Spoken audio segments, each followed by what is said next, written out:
మీ వాణ్ణి చూశారు కదా, వాణ్ణి మేము ఎలా చంపామో ఇంతకంటే ఎక్కువ మీ వాళ్ళందరినీ మేము చంపాం. అవన్నీ లెక్కలోకి రావా? లెక్క ఇప్పుడే స్టార్ట్ అయిందిరా, దీనికి ఎండ్ ఉండదు. మారుదావు సాలెక్కు. చంపు విన్ని, చంపే విన్ని, విన్ని చంపాల్సిందే.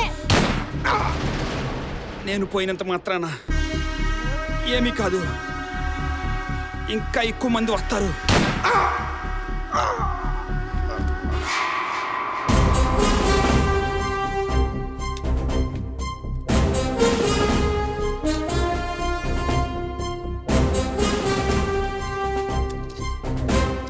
మీరిప్పటికీ మారారా? ఇంకా ప్రతిసారి ఆడవాళ్ళని చిన్న పిల్లల్ని అడ్డం పెట్టుకుని బ్లాక్మెయిల్ చేయడం కాదురా, దమ్ముంటే ఎదురుగా వచ్చి పోరాడంరా. ఎన్నిసార్లు ఓడిపోయినా మీకు సిగ్గు సరం ఏముండదారా? ఇంకా సిగ్గు